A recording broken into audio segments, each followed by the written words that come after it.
Hello students, welcome to class 9 subject science. In the previous video we discussed about matter. What is matter? So matter is anything which occupies space and have mass. Okay, then matter की जो characteristics हमने पढ़ी थी उसमें क्या था, matter is made up of very tiny particles. उसका physical nature, okay, matter is made up of very tiny particles. Then there exists a space between the particles of matter.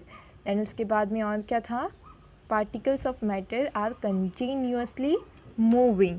Okay, तो यहाँ पे इतना तो हम पढ़ चुके हैं. देन उसके बाद में मैटर की डेफिनेशन, उसकी कैरेक्टरिस्टिक्स, देन उसके बाद में स्टेट्स ऑफ मैटर. तो स्टेट्स ऑफ मैटर कितने थे?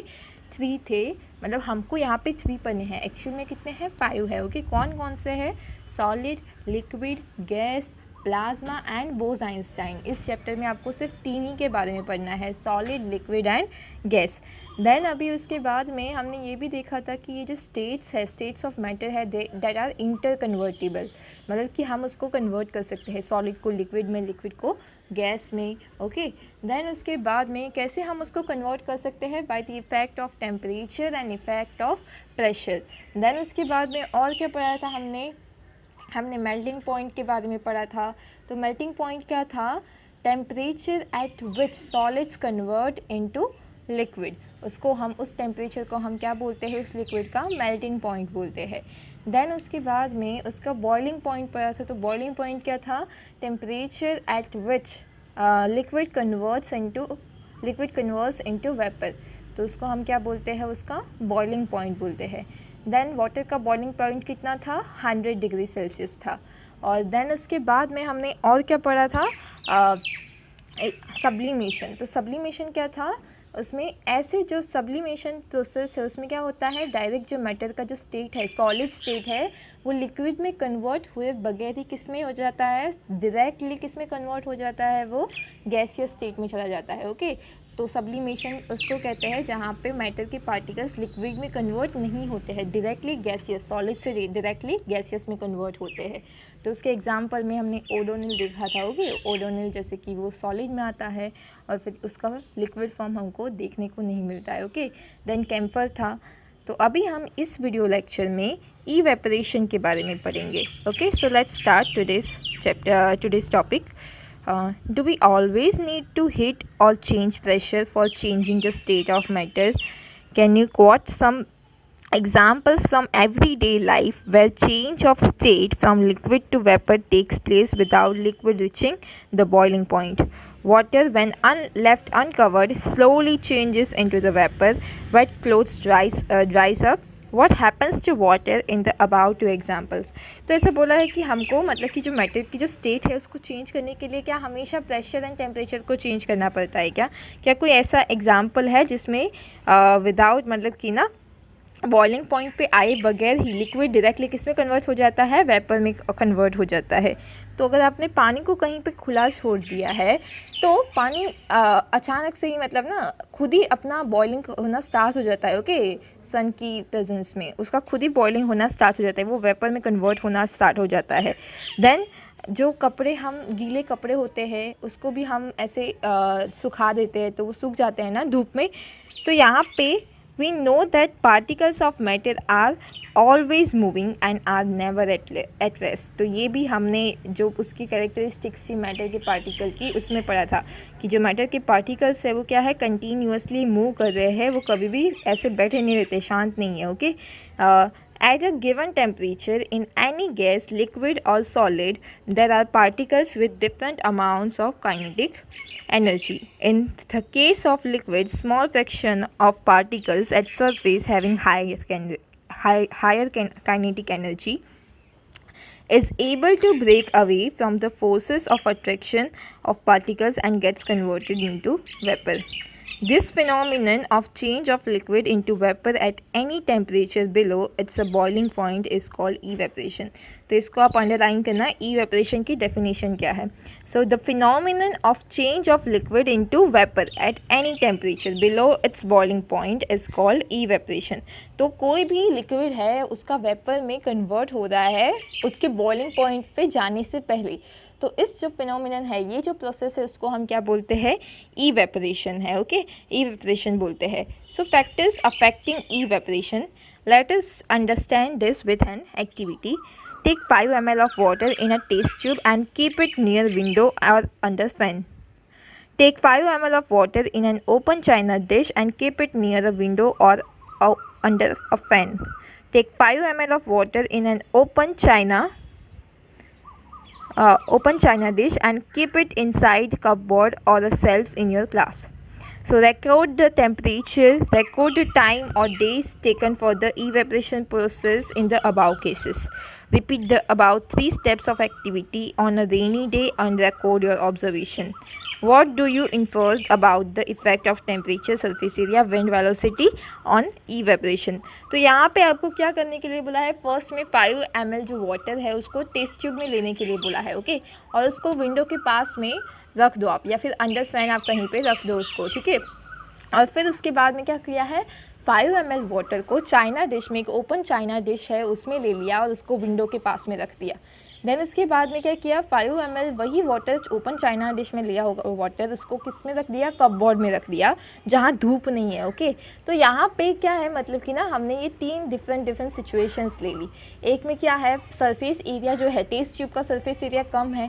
ओके, तो उसका सरफेस एरिया के बारे में अभी हमको इससे पता चलेगा। और यही एक्टिविटी आपको क्या बोला है, रेनी डेज़ में भी करने के लिए बोला है, और रेनी डेज़ में भी यही एक्टिविटी आपको रिपीट करने के लिए बोला है। मतलब कि समर के डेज़ में अलग अलग होगा, इवेपोरेशन रेट अलग होगा, रेनी डेज़ में अलग होगा, ओके, विंटर में अलग होगा इवेपोरेशन का रेट। तो इसके लिए so you must have observe that the rate of evaporation increases with an increase of surface area. तो जैसे ही सरफेस एरिया हम इंक्रीज़ करते हैं तो क्या होता है, इवेपोरेशन भी इंक्रीज़ हो रहा है।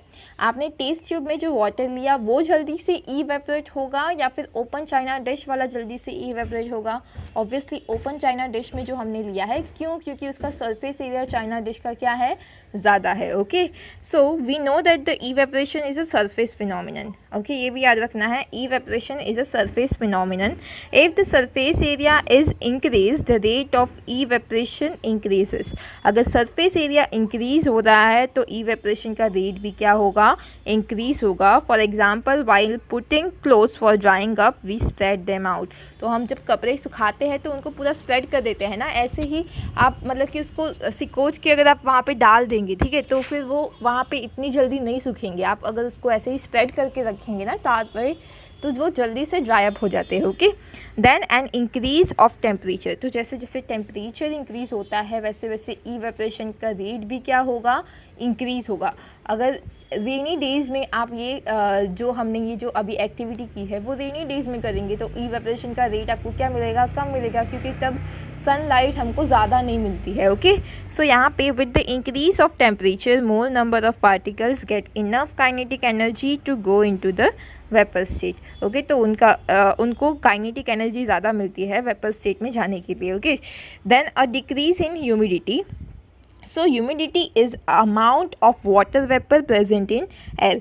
तो ह्यूमिडिटी क्या है, amount of water vapour present in air. The air around us can not hold more than a definite amount of water vapor at a given temperature. If the amount of water in air is already high, the evaporation decreases. तो decrease humidity में अगर decrease हो तो भी evaporation क्या होता है, increase होता है। Okay, and increase in wind speed. It is common observation that clothes ड्राइज faster on a windy day. With the increase of wind speed, the particles of water vapor moves away with the wind. Decrease of amount of water vapor in the surrounding. So अगर wind की speed अगर ज़्यादा है तो भी evaporation क्या होगा, increase होगा। Okay, so how does evaporation cause cooling? तो इवेपरेशन से कूलिंग कैसे होता है वो देखना है। In an open vessel the liquid keeps on evaporating. तो एक ओपन वेसल में लिक्विड क्या कर रहा है, इवेपरेशन, उसका इवेपरेशन होता है। ऐसे ही हम अगर चाइना देश में वाटर को ऐसे छोड़ देंगे तो वो क्या होता है, उसका वाटर का इवेपरेशन होना स्टार्ट हो जाता है। Okay, the particles of liquid absorbs energy from the surrounding to retain the energy loss during the evaporation. This absorption of energy of surroundings makes the surrounding cool। तो ये जो absorption है वो क्या कर रहा है, आसपास का जो सराउंडिंग है उसको क्या कर रहा है, कूल कर रहा है। Okay, what happens when you pour some acetone nail polish remover on your palm. जब हम हमारे पाम पे जो नेल पॉलिश रिमूवर है उसको लगाएंगे तो हमको ठंडा ठंडा महसूस होता है ना। The particles gain energy from your palm and surrounding and evaporate causing the palm to feel cool. तो ये इवेपरेशन की वजह से क्या हो रहा है, हमारा पाम मतलब कि हमारी जो हथेली है उसको क्या लग रहा है, कूल, हमारा जो पाम है उसको क्या लग रहा है, कूलिंग इफेक्ट वहाँ पे होती है। ओके, इवेपरेशन की वजह से। After a hot sunny day people sprinkle water on the roof or open ground because the large latent heat of vaporization of water helps to cool the hot surface। तो हम क्या करते हैं, जब summer का जो डेज़ होता है उसमें क्या करते हैं, पानी ऐसे छांटते हैं ना घर के बाहर या फिर छत पे कहीं पे भी, तो हमको क्या महसूस हो रहा है, कूलिंग, हमको थोड़ा सा ठंडा लगना स्टार्ट हो जाता है। ओके, तो ये किसकी वजह से हो रहा है, इवेपरेशन की वजह से हो रहा है। Okay, can you cite some more examples from daily life where we can feel the effect of cooling due to evaporation. Why should we wear cotton clothes in summer. तो हमको समर में cotton clothes क्यों पहननी चाहिए। During summer we perspire more because the mechanism of our body which keeps us cool। We know that during evaporation, the particles at the surface of liquid gain energy from the surrounding or body surface and change into vapor। The heat energy equal to the latent heat of vaporization is absorbed from the body, leaving the body cool। Cotton is being a good absorber of water, helps in absorbing the sweat and exposing it to the atmosphere for easy evaporation। तो ये जो cotton है वो क्या है, good absorber है water का। Okay, तो वो क्या कर रहा है, जो स्वेट है उसको पूरा एब्जॉर्ब कर लेता है और उसको एटमॉस्फेयर में जाने देता है इजी इवेपोरेशन के लिए। ओके, तो इसीलिए हमको ये जो कॉटन के जो क्लोथ्स है वो पहननी चाहिए।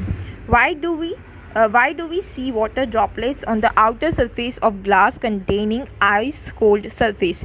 तो हम कोई भी ऐसा ग्लास ले लो या फिर बॉटल ले लो जिसको हमने फ्रिज में रखा, ओके, और जब हम उसको बाहर निकाल देंगे तो क्या होता है, वो गीला, हमको उसके बाहर आसपास हमको ना थोड़े थोड़े वाटर की ड्रॉपलेट्स देखने के लिए मिलते हैं। ओके, तो ये क्यों होता है। Let us take some ice cold water in a tumbler. Soon we will see water droplets on the outer surface of the tumbler। The water vapor present in air on coming in contact with the glass of water loses energy and gets converted into the liquid state which we see as water droplets. तो जो air, जो water vapour जो है air में जो present है ना, जब ये कोल्ड ग्लास जो है, वाटर का जो कोल्ड ग्लास है उसके कांटेक्ट में जब आता है तो वो क्या कर रहा है, अपना एनर्जी लूज़ कर देता है और वो किस में कन्वर्ट हो जाता है, लिक्विड स्टेट में कन्वर्ट हो जाता है। वेपर जो है वो लिक्विड स्टेट में कन्वर्ट हो रहा है, उसकी वजह से हमको क्या देखने के लिए मिल रहा है, यहाँ पे इवेपोरेशन मिल रहा है। ओके, तो यहाँ पे हम हमारा फर्स्ट चैप्टर जो है वो कंप्लीट कर रहे हैं। और आप लोग यहाँ पे ये जो क्वेश्चंस आंसर्स आपको यहाँ पे है, क्वेश्चंस जो यहाँ पे गिवन है ना, आप लोग इसको सॉल्व करने के लिए ट्राई करो, मैं आपको इसका सॉल्यूशन दे दूँगी। ठीक है, ओके, थैंक यू।